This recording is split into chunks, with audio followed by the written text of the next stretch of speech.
your book, Expository Exaltation, you write this: "As I look back over 4 decades of preaching, I bear witness that it has been worth every effort and every cost." Talk to us about the effort and cost of preaching, and tell us why a lifetime of preaching was worth it. Both of those could fill up an hour, the cost and the worth of a life of preaching. And I wouldn't change anything in that paragraph that you just read. The cost is that my Saturdays didn't look like other people's Saturdays.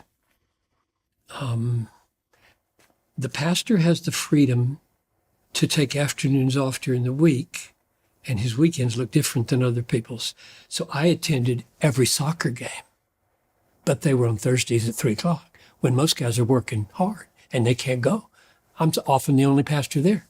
So there are benefits from having a flexible schedule, but your weekends, beautiful day outside, everybody's playing, and I'm struggling with getting a word from God for my people tomorrow morning.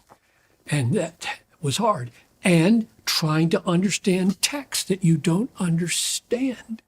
And knowing that the devil hates what you do, and he's going to physically, emotionally, and verbally try to wreck your life.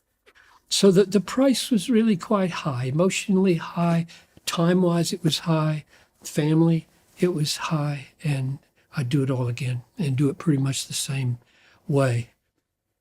The benefits are, you can think of the benefits in terms of the pleasures of doing what you're made to do and the fruit that you've seen. And the pleasures are that, like Eric Little said, I feel God's pleasure when I run. I feel God's pleasure when I preach. I really do. I feel like I'm in my element as no other time. Some people have asked me, are you a writer who preaches or a preacher who writes? And I say, what do you think? And I think everybody I've ever asked that says, you're a preacher who writes.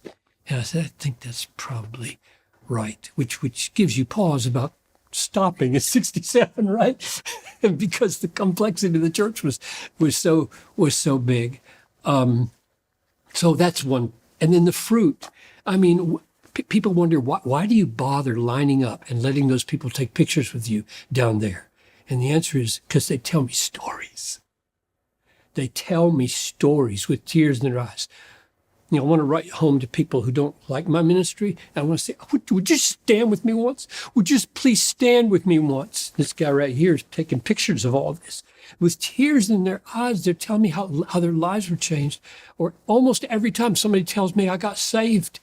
I had a guy walk up to me and take my hand a couple of days ago in Washington, D.C., and he said, John 6, 37, 19, whatever, in my dorm room, instantaneously saved, listening to your preaching.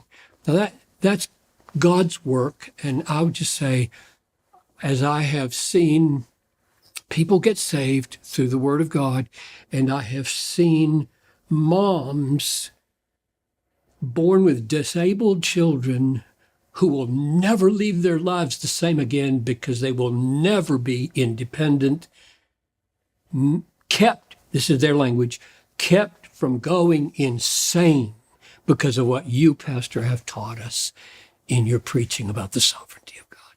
That's worth a lifetime. I mean, that's worth as many weekends as you can think of. And those two have been huge for me.